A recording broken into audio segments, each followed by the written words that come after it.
सिर्फ एक टॉप खरीदने निकले थे, लेकिन 15 मॉल और दुकान के चक्कर, पैर का दर्द, ऊपर से बारिश। चलो देखते हैं आज का शॉपिंग एडवेंचर।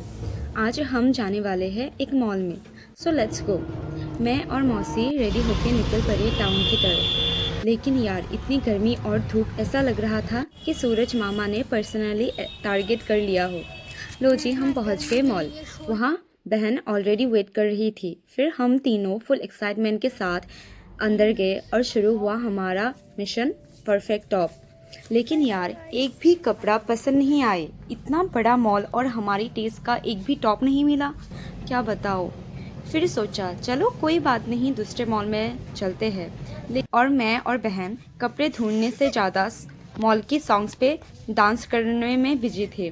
और हम दोनों की हरकतें देखो यार, शॉपिंग जीरो, मस्ती 100%। इतनी गर्मी में एनर्जी ही ख़त्म होगी। सोचा पहले कुछ खा लेते हैं और सीधे खाने लगे दही फुचका, ऑल टाइम फेवरेट। कुछ खाने के बाद फिर से शुरू हुआ हमारा शॉपिंग राउंड 2। उसके बाद फिर एक और दुकान, फिर और एक, फिर और एक, और फिर और एक। भाई सीरियसली, एक के बाद एक दुकान घूम रहे थे, लेकिन एक भी टॉप पसंद नहीं आ रहा था। सच बोलूँ, ऑनलाइन शॉपिंग ही बेस्ट है। वहाँ मस्त मस्त टॉप मिल जाते हैं। फिर हम चले पार्लर, आईब्रो क्लीन करवाने, बिकॉज कल एक रिसेप्शन पार्टी है। सबसे पहले मौसी थ्रेडिंग करवा रही थी और मैं साइड में खड़ी सोच रही थी कि करवाओ या भाग जाओ। लेकिन लास्ट में हिम्मत करके मैंने भी करवा ली। दर्द तो होता है, लेकिन रिजल्ट देख के लगा चलो वर्थ इट था। फाइनली लगभग 10-12 दुकान के बाद हाँ, बहन को एक टॉप पसंद आ गई, लेकिन अभी भी शॉपिंग कंप्लीट नहीं हुई।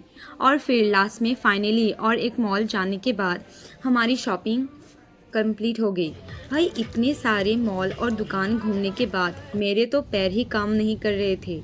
फिर मॉल से बाहर आके देखा बारिश शुरू, और बारिश तो मेरी फेवरेट है, लेकिन प्रॉब्लम ये थी कि घर भी तो जाना है। तो हम भीगते भीगते ही टुमटुम में बैठ गए। थोड़ी देर बाद देखा, अरे बारिश की तो नामो निशान ही नहीं है इधर। फिर मार्केट पहुंचते ही एंट्री हो गई बारिश की, और हम भीगते भीगते ही घर की तरफ निकल गए। तो आज के लिए इतना ही, मिलते हैं नेक्स्ट व्लॉग में। Bye bye.